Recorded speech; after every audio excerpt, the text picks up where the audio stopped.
Welcome to our YouTube channel. बच्चों, आज हम स्टार्ट करने वाले हैं साइंस 1 का chapter number 8 that is metallurgy. इस चैप्टर में आज हम इंट्रोडक्शन देखने वाले हैं। किन एलिमेंट्स को मेटल्स कहा जाता है, किन एलिमेंट्स को नॉन मेटल कहा जाता है और किन एलिमेंट्स को मेटलॉइड कहा जाता है। तो बच्चों, मेटल्स जो एलिमेंट्स जो है उनको 3 ग्रुप में डिवाइड किया जाता है। First one is metal, second one is non metal, third one is metalloid. तो बच्चों, किन एलिमेंट्स को हम मेटल कहते हैं? जिन एलिमेंट के एटम में फ्री इलेक्ट्रॉन प्रेजेंट होते हैं उन एलिमेंट्स को हम मेटल कहते हैं, और वो जो फ्री इलेक्ट्रॉन्स होते हैं उन्हें वो एलिमेंट मतलब एटम डोनेट कर सकता है। ओके, तो according to chemistry, what is metal? The elements which can donate free electrons easily and forming a positive ion, उन्हें हम मेटल कहते हैं। मतलब ऐसे एलिमेंट्स जो अपने फ्री इलेक्ट्रॉन्स को इजीली डोनेट कर देते हैं और अपना पॉजिटिव आयन बना लेते हैं, उनको हम मेटल कहते हैं। एग्जांपल देख लेते हैं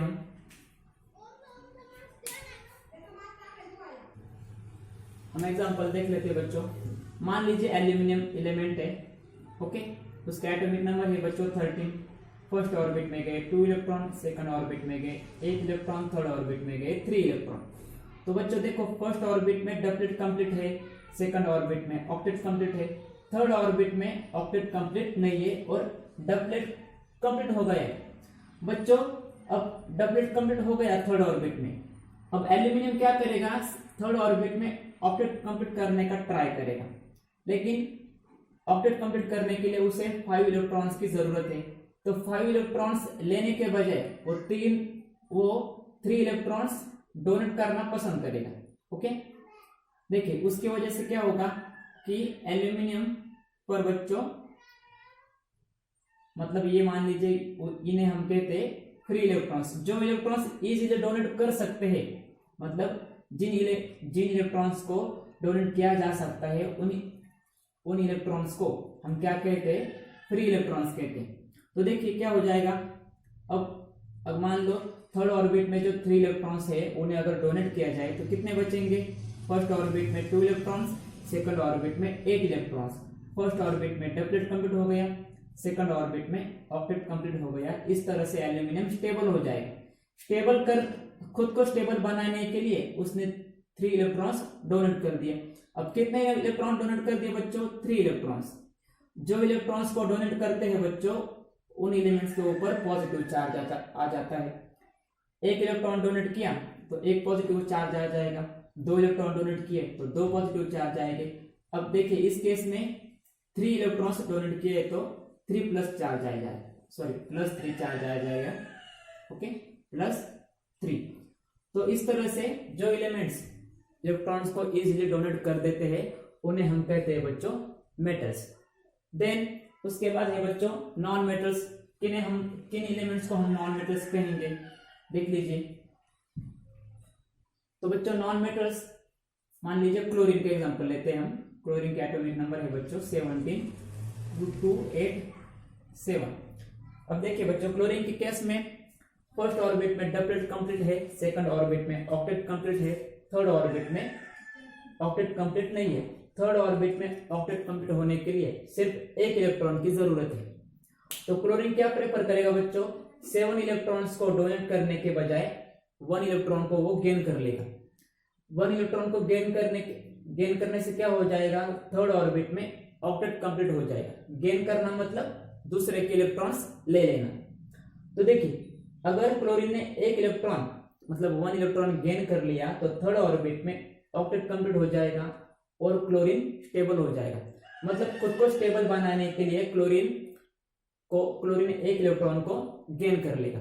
तो बच्चों, जो एलिमेंट्स इलेक्ट्रॉन को गेन कर लेते हैं, डोनेट नहीं करते, उन एलिमेंट्स को हम नॉन मेटल कहते हैं। Okay, third one is metalloid. Metalloid किन है कहेंगे बच्चों? जो एलिमेंट्स कुछ कंडीशन में मेटल की तरह भी एक्ट करते हैं और कुछ कंडीशन में नॉन मेटल की तरह भी एक्ट करते हैं, उन एलिमेंट्स को हम मेटलॉइड कहते हैं। For example silicon. Okay, silicon. या ये भी कह सकते हैं कि कुछ ऐसे एलिमेंट्स होते हैं जो इलेक्ट्रॉन को डोनेट भी नहीं करते और इलेक्ट्रॉन को गेन भी नहीं करते, इलेक्ट्रॉन को डोनेट भी नहीं करते और इलेक्ट्रॉन को गेन भी नहीं करते। कुछ ऐसे होते हैं मतलब इलेक्ट्रॉन को डोनेट भी नहीं करते और गेन भी नहीं करते, वो elements as a non metal भी बिहेव करते हैं और कुछ एलिमेंट्स मेटलॉइड की तरह एक्ट करते हैं। मेटलॉइड मतलब क्या, कुछ कंडीशन में मेटल की तरह एक्ट करेंगे, कुछ कंडीशन में नॉन मेटल की तरह एक्ट करेंगे, फॉर एग्जांपल सिलिकॉन। ओके, तो ये बच्चों हो गया एलिमेंट्स के 3 टाइप्स। अब हम आगे बढ़ते हैं। Next point is physical properties of metals. तो बच्चों अब हमने पढ़ा मेटल्स, अब इस चैप्टर में हमें मेटल्स के बारे में बहुत कुछ जानकारी लेनी है, जैसे कि मेटल्स की रिएक्शन, मेटल कैसे एक्सट्रैक्ट किया जाता है। तो फर्स्ट पॉइंट देख लेते हैं मेटल्स की प्रॉपर्टीज। तो बच्चों मेटल्स की फिजिकल प्रॉपर्टीज क्या होती है जिन्हें हम आसानी से पहचान सकते हैं। First property, exist mainly in solid state. बच्चों जो मेटल्स होते हैं वो ज्यादातर सॉलिड स्टेट में ही पाए जाते हैं, मतलब नेचर में या हमारे सराउंडिंग में जो मेटल्स होते हैं वो ज्यादातर सॉलिड स्टेट में ही होते हैं। कुछ होते हैं जो लिक्विड स्टेट में होते हैं, वो कौन से है, मर्क्यूरी और गैलियम। बच्चों ये 2 मेटल्स ऐसे होते हैं जो लिक्विड स्टेट में मिलते हैं, मतलब रूम टेम्परेचर पे वो लिक्विड स्टेट में होंगे। बाकी सारे के सारे मेटल ज्यादातर सॉलिड स्टेट में होंगे, उनमें भी कुछ हार्ड होंगे और कुछ सॉफ्ट होंगे। Second property, metal possesses lustre. बच्चों लस्टर मतलब क्या होता है, चमकना।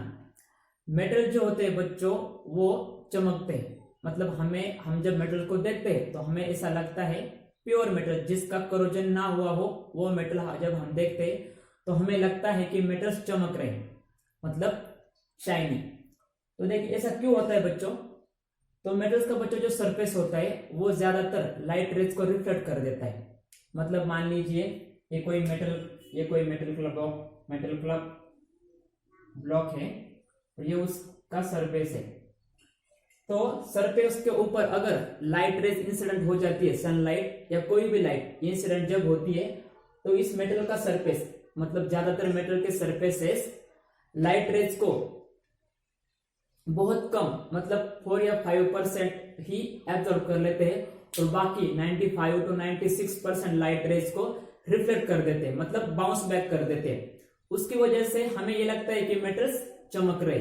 ओके, तो कोई भी चीज कब चमकती है, जब वो लाइट रेज को रिफ्लेक्ट करती है। जैसे डायमंड हो गया, डायमंड में लाइट रेज बार बार रिफ्लेक्ट होती है, इसलिए हमें लगता है कि डायमंड चमक रहा है। तो मेटल्स की प्रॉपर्टी क्या होती है, मेटल्स के ऊपर जब लाइट रेज गिरती है तो वो उसको रिफ्लेक्ट कर देता है, इसलिए मेटल चमकते हैं। उसी प्रॉपर्टी को कहते हैं बच्चों लस्टर। देन बच्चों third property, the metals are malleable. अब ये प्रॉपर्टी क्या होती है, अगर कोई हार्ड मेटल है उससे हमें कोई अलग शेप की चीज बनानी है जो भी मेटल से ही बनी होगी, तो क्या किया जाता है बच्चों, जो मेटल सॉलिड स्टेट में है उसे मेल्ट किया जाता है। मेल्ट करने के बाद वो लिक्विड स्टेट में कन्वर्ट हो जाता है और उसके बाद जिस शेप की हमें चीज बनानी है उस शेप के कुछ हम कहते हैं कि साँचे होते हैं, उसमें उस लिक्विड मेटल को डाल दिया जाता है। फिर कूल करने के बाद जिस साँचे में उस लिक्विड मेटल को डाल दिया है उस शेप की चीज बन जाती है। तो मतलब मेटल्स को मेल्ट करके हम जिस शेप की चाहे उस शेप की चीज बना सकते हैं। ओके, तो इस प्रॉपर्टी को क्या कहा जाता है, मेलेबिलिटी। दूसरी बात ये कि अगर मान लीजिए ये कोई मेटल का ब्लॉक है, ओके, मैंने इसकी जो ऊपर की सतह है, मतलब ऊपर का जो सरफेस है, मैंने इस पर हैमर से हैमरिंग करना स्टार्ट किया, तो क्या हो जाएगा बच्चों, ये टूटेगा नहीं, जल्दी नहीं टूटेगा। क्या हो जाएगा, मान लीजिए अगर मैं इसे हिट कर रहा हूं और हिट करते समय उस वक्त में उसे हैमर कर रहा हूं तो उसका शेप चेंज हो जाएगा, मतलब विड्थ कम हो जाएगी और लेंथ बढ़ जाएगी। आपने लोहार देखा होगा, वो क्या करता है, जो उसका चूल्हा होता है उसमें आयरन के कुछ रॉड्स रखे होते हैं, उन्हें वो हिट करता है और फिर उसे हैमर करता है, हथौड़े से उसको क्या करता है, हैमर करता है। उसकी बच्चों जो शेप है वो चेंज हो जाता है। मतलब मेटल्स को हम मेटल्स का यूज हम अलग अलग शेप की चीजें बनाने में कर सकते हैं। उसके किस प्रॉपर्टी का यूज करेंगे हम, मेलेबिलिटी, मतलब वो हैमर करने की वजह से टूटता नहीं, मेल्ट हो जाता है, मेल्ट करने के बाद फिर उसे ठंडा कर सकते हैं, तो इस प्रॉपर्टी को कहेंगे मेलेबिलिटी। देन बच्चों fourth property, metals are ductile. बच्चों मेटल्स हार्ड होने की वजह से उनसे हम लंबी लंबी तारें निकल सकते हैं। आपने देखा होगा घर के बाहर इलेक्ट्रिसिटी एक जगह से दूसरी जगह ट्रांसफर करने के लिए या कंडक्ट करने के लिए या ले जाने के लिए जो ट्रांसमिशन लाइन बिछाई हुई होती है वो बच्चों एल्यूमिनियम की होती है, और हम सब जानते हैं कि एल्यूमिनियम इज अ मेटल, क्योंकि हार्ड होने की वजह से उसकी तारें बन सकती है और लंबी से लंबी तारें बन सकती है। इस प्रॉपर्टी को कहा जाता है बच्चों ductility. Okay, so metals are ductile. Then fifth property, good conductors of heat and electricity. बच्चों मेटल्स में फ्री इलेक्ट्रॉन्स होते हैं, फ्री इलेक्ट्रॉन्स जब मूव होंगे तब हम कहेंगे कि करंट फ्लो हो रहा है। तो इलेक्ट्रिसिटी कंडक्ट करने के लिए क्या जरूरी है, इलेक्ट्रॉन्स का फ्लो होना जरूरी है। इलेक्ट्रॉन्स कौन से फ्लो होंगे, जिन एलिमेंट्स में फ्री इलेक्ट्रॉन्स होंगे, और वो किस में होते हैं, मेटल्स में फ्री इलेक्ट्रॉन्स होते हैं, वही फ्री इलेक्ट्रॉन्स मूव होते रहते हैं, मतलब एक ही डायरेक्शन में वो मूव होते हैं, तब हम कहते हैं कि करंट फ्लो हो रहा है, मतलब इलेक्ट्रिसिटी कंडक्ट हो रही है। तो मेटल्स का यूज इलेक्ट्रिसिटी कंडक्ट करने के लिए किया जाता है। वैसे ही बच्चों ज्यादातर मेटल्स जो गुड कंडक्टर्स ऑफ इलेक्ट्रिसिटी है वो हीट के भी गुड कंडक्टर्स होते हैं, मतलब वो हीट भी एक जगह से दूसरी जगह ले जा सकते हैं, ट्रांसफर कर सकते हैं। Then metals are hard. बच्चों ज्यादातर मेटल जो होते हैं वो बहुत ही हार्ड होते हैं। ओके, जैसे मान लीजिए aluminium, ferrous, copper, tin, chromium, ये जो मेटल्स है बच्चों वो बहुत ही हार्ड होते हैं।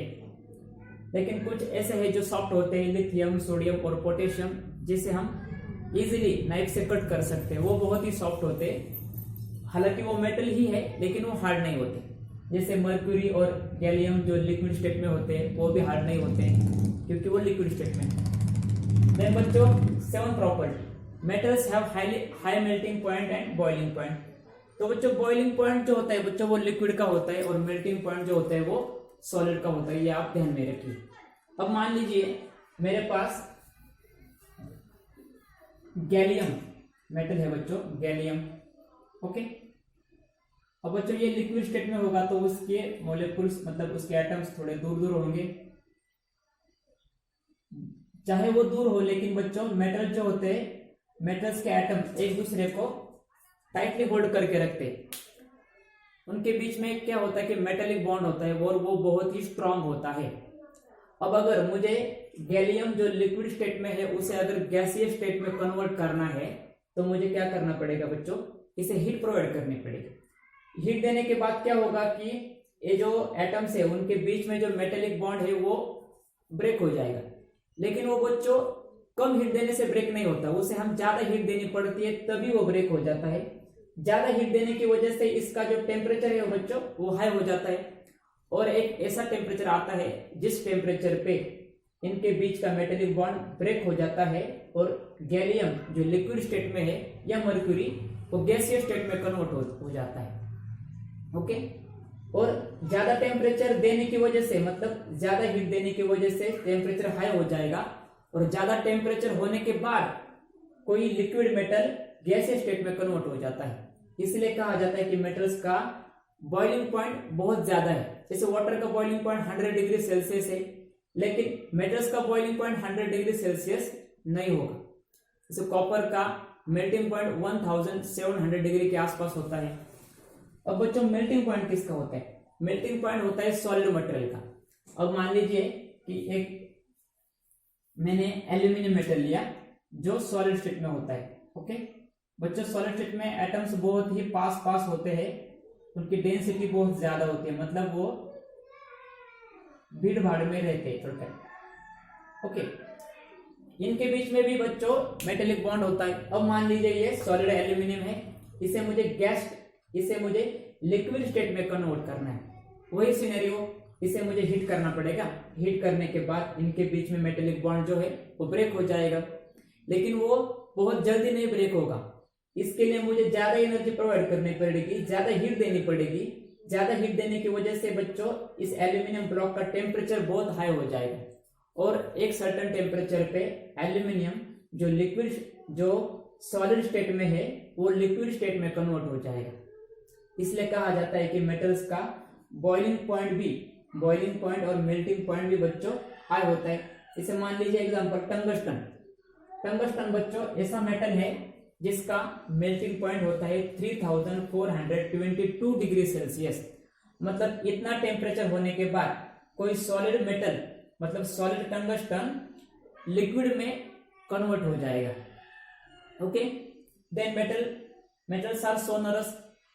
बच्चों सोनरस मतलब क्या कि कुछ ज्यादातर मेटल्स ऐसे होते हैं जिनके ऊपर अगर आप किसी चीज से स्टक करो तो साउंड क्रिएट होता है, और वो साउंड मतलब हमारे कानों को सुनने में अच्छा लगता है, तो उस प्रॉपर्टी को कहा जाता है सोनोरिटी। अब देखिए, आपने पियानो गिटार वगैरह देखे होंगे, उसमें जो तार यूज की जाती है वो मेटल्स की होती है। उसे अगर हाथ से छेड़ दे तो कोई साउंड क्रिएट होता है। तो मेटल्स को जब हम किसी चीज से स्टक करते हैं बच्चों तो साउंड क्रिएट हो जाते हैं, उस प्रॉपर्टी को कहा जाता है sonority. Okay, so metals are so. Then next point है physical properties of non metals. पहले हमने देखा फिजिकल प्रॉपर्टीज ऑफ मेटल, अब हम देखेंगे physical properties of non metals. तो बच्चों ज्यादातर जो नॉन मेटल्स है वो गैसीय स्टेट में और सॉलिड स्टेट में पाए जाते हैं। मतलब कि वो नेचर में एग्जिस्ट करते हैं मेनली इन सॉलिड स्टेट और इन गैसीय स्टेट। सिर्फ एक एक्सेप्शन है ब्रोमीन जो नॉन मेटल है लेकिन वो लिक्विड स्टेट में पाया जाता है। Second property, do not possess lustre. बच्चों मेटल्स की तरह नॉन मेटल्स चमकते नहीं, मतलब उनके पास वो शाइनिंग नहीं होती जिसकी वजह से हमें लगता है कि वो चमकते हैं। मतलब क्या, नॉन मेटल्स के ऊपर जब लाइट गिरेगी तो वो उसको रिफ्लेक्ट नहीं करेंगे। क्यों? क्योंकि ज्यादातर नॉन मेटल जो है बच्चों वो गैसीय स्टेट में होते हैं, और जो भी बाकी है जो सॉलिड है वो लाइट रेज को रिफ्लेक्ट नहीं करते, मतलब वो मेटल्स की तरह नहीं चमकते। Then property number third, non metals are not hard.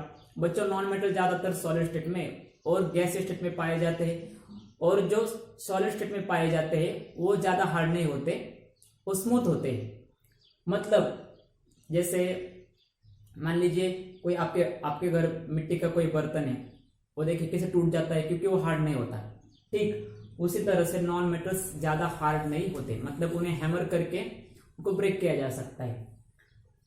Accept diamond जो है बच्चों वो नॉन मेटल है, वो क्योंकि वो कार्बन से बना हुआ होता है, और कार्बन में एक कार्बन बाकी 4 कार्बन से बॉन्ड बना लेता है।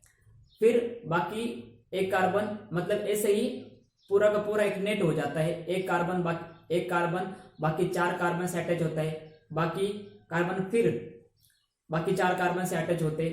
इस तरह से डायमंड का स्ट्रक्चर होता है। इस वजह से क्या होता है कि कॉम्प्लेक्स स्ट्रक्चर होने की वजह से डायमंड बहुत ही हार्ड सब्सटेंस होता है। So diamond is an exception because diamond is a non-metal but it is not hard. Then fourth property, low melting point and boiling point. बच्चों मेटल्स जो हार्ड होते हैं तो उनको अपनी स्टेट चेंज करने के लिए ज्यादा टेम्परेचर की जरूरत होती है, लेकिन बच्चों नॉन मेटल जो होते हैं वो हार्ड नहीं होते, तो उनकी स्टेट बदलने के लिए ज्यादा एनर्जी या ज्यादा हीट हमें प्रोवाइड नहीं करनी पड़ती। ज्यादा हीट प्रोवाइड नहीं करनी पड़ेगी तो टेम्परेचर भी बच्चों लो हो जाएगा। तो इसलिए मेल्टिंग पॉइंट मतलब जो नॉन मेटल सॉलिड स्टेट में है उनका मेल्टिंग पॉइंट लो होता है, और जो नॉन मेटल्स लिक्विड स्टेट में होते हैं उनका बॉइलिंग पॉइंट भी लो होता है, उन्हें ज्यादा हीट प्रोवाइड नहीं करनी पड़ती। Last property, poor conductors of heat and electricity. बच्चों नॉन मेटल्स में फ्री इलेक्ट्रॉन्स मौजूद नहीं होते, इसकी वजह से नॉन मेटल्स इलेक्ट्रिसिटी या हीट को कंडक्ट नहीं कर सकते from one location to another location. Okay, तो बच्चों नॉन मेटल से हम वायर नहीं बना सकते, बट एक एक्सेप्शन है graphite. Graphite is an allotrope of carbon. Graphite carbon से बना हुआ होता है, लेकिन graphite can conduct electricity. Why? बच्चों देखो ग्राफाइट का स्ट्रक्चर कैसा होता है। मान लीजिए एक कार्बन के एटम है, वो बाकी 3 कार्बन से अटैच होता है इस प्रकार 1 2 3। फिर बच्चों एक कार्बन भी 3 कार्बन से अटैच होता है। तो हमें पता है कि बच्चों carbon can form 4 covalent bond, मतलब कार्बन अपने 4 इलेक्ट्रॉन को शेयरिंग करके कोवैलेंट बॉन्ड बना लेता है। अब बच्चों एक कार्बन का एटम 4 बॉन्ड बना सकता है, लेकिन यहाँ तो देखिए सिर्फ 3 ही बॉन्ड बने हैं, तो एक इलेक्ट्रॉन क्या हुआ, वो होता है बच्चों फ्री इलेक्ट्रॉन। मतलब कार्बन के हर एटम के पास एक इलेक्ट्रॉन फ्री होता है। ओके, क्या हो जाता है, फ्री इलेक्ट्रॉन रह जाता है। तो वही फ्री इलेक्ट्रॉन बच्चों इलेक्ट्रिसिटी कंडक्ट करने में काम आता है। इसलिए ग्राफाइट जो है बच्चों वो इलेक्ट्रिसिटी को कंडक्ट कर सकता है, भले ही ग्राफाइट कार्बन से बना हुआ हो और कार्बन जो नॉन मेटल हो। ओके, देन बच्चों नेक्स्ट पॉइंट है केमिकल प्रॉपर्टीज ऑफ मेटल्स। इसमें हम मेटल्स की अलग अलग रिएक्शंस देखने वाले हैं, लेकिन उससे पहले कुछ पॉइंट्स देख लेते हैं। देखो बच्चों, पहला पॉइंट क्या है, मेटल्स आर रिएक्टिव। बच्चों मेटल्स ज्यादा रिएक्टिव होते हैं, क्यों? क्योंकि मेटल्स के पास बच्चों फ्री इलेक्ट्रॉन्स होते हैं, और जब वो फ्री इलेक्ट्रॉन्स को डोनेट करते हैं, तो जिसको डोनेट किया है, मतलब मान लीजिए कि कोई नॉन मेटल है, उसे इलेक्ट्रॉन्स की जरूरत है, ये मेटल क्या करता है, नॉन मेटल को इलेक्ट्रॉन दे देता है, तो जिसको इलेक्ट्रॉन देता है उसके साथ ये रिएक्शन कर लेता है। अब देखो, पहली बात तो ये कि मेटल्स इलेक्ट्रॉन डोनेट ही क्यों करते हैं। तो बच्चों एग्जांपल देख लेते हैं, एल्यूमिनियम 13283। तो बच्चों देखो इस केस में क्या हुआ है कि 3 इलेक्ट्रॉन्स जो फ्री इलेक्ट्रॉन्स है, और एल्यूमिनियम अभी बच्चों अनस्टेबल है, क्योंकि वो तभी स्टेबल होगा जब लास्ट ऑर्बिट में ऑक्टेट कंप्लीट होगा। लेकिन होता क्या है कि ऑक्टेट कंप्लीट करने के लिए उसे 5 इलेक्ट्रॉन्स की जरूरत होती है, और कोई दूसरा उसे 5 इलेक्ट्रॉन्स देने के लिए तैयार नहीं होता। तो एल्यूमिनियम क्या करता है कि ये 3 इलेक्ट्रॉन्स जो है उन्हें ही डोनेट कर देता है, और एल्यूमिनियम पर बच्चों प्लस प्लस प्लस चार्ज आ जाता है, और फर्स्ट ऑर्बिट में डबलेट और सेकंड ऑर्बिट में ऑक्टेट कंप्लीट हो जाता है। बच्चों सिर्फ एक ही ऑर्बिट हो तो उसमें डबलेट कंप्लीट होना चाहिए, और एक से अगर ज्यादा ऑर्बिट हो तो लास्ट ऑर्बिट में ऑक्टेट कंप्लीट होना चाहिए, तभी हम कहते हैं कि वो एलिमेंट स्टेबल है। अब ये स्टेबल तो बन गया, लेकिन एल्यूमिनियम पर 3 पॉजिटिव चार्ज आ गए, क्यों? क्योंकि उसने 3 इलेक्ट्रॉन्स को डोनेट किया है। तो बच्चों मेटल जो होते हैं वो इलेक्ट्रॉन को इजीली डोनेट कर देते हैं, क्योंकि उन इलेक्ट्रॉन्स की उन्हें जरूरत नहीं होती, दे लॉस इलेक्ट्रॉन इजीली। बच्चों जब कोई एलिमेंट इलेक्ट्रॉन डोनेट करता है तो उसे हम कहते हैं कि मेटल है। जब मेटल बच्चों इलेक्ट्रॉन को डोनेट करते हैं तो मेटल के ऊपर पॉजिटिव चार्ज आ जाता है, या हम कहते हैं कि पॉजिटिव चार्ज आने की वजह से पॉजिटिव आयन फॉर्म हो जाता है, और पॉजिटिव आयन को हम कहते हैं cation. So metals form cation. बच्चों मेटल जब इलेक्ट्रॉन डोनेट करते हैं तब उनके ऊपर पॉजिटिव चार्ज आ जाता है। तो metals are also called as electropositive element. Electropositive means what, electron को क्या करते हैं बच्चों, वो डोनेट करते हैं, इसलिए electro. Positive means what, positive charge आ गया इसलिए पॉजिटिव। और क्यों आ गया बच्चों, इलेक्ट्रॉन को डोनेट करने की वजह से एल्यूमिनियम पर पॉजिटिव चार्ज आ गया। या हम कह सकते हैं कि मेटल्स के ऊपर तभी पॉजिटिव चार्ज आता है जब वो इलेक्ट्रॉन्स को डोनेट करते हैं। तो हम कहेंगे एल्यूमिनियम पर पॉजिटिव चार्ज आ गया, इलेक्ट्रॉन डोनेट करने की वजह से आ गया, इसलिए मेटल्स को इलेक्ट्रोपॉजिटिव एलिमेंट भी कहा जाता है। आज की वीडियो में बच्चों इतना ही। इसके बाद की वीडियो में हम रिएक्शंस देखेंगे, मेटल्स की अलग अलग रिएक्शंस देखने वाले हैं। ये सिर्फ इंट्रोडक्शन था, आगे हम रिएक्शंस और बहुत कुछ देखने वाले। अगर इस वीडियो में आपको कोई भी डाउट हो तो आप कमेंट सेक्शन में मुझे डाउट्स बताइए, मैं आपके वो डाउट सॉल्व करने की कोशिश करूंगा। अगर ये वीडियो आपको पसंद आया हो तो वीडियो को लाइक करिए और अपने दोस्तों के बीच में शेयर करिए, और अगर चैनल पर आने वाली वीडियोस की आपको अगर नोटिफिकेशन मिलनी चाहिए तो इसलिए चैनल को सब्सक्राइब कर लीजिए और बेल आइकन को भी प्रेस कर लीजिए, ताकि आने वाली वीडियोस का आपको नोटिफिकेशन मिल जाए।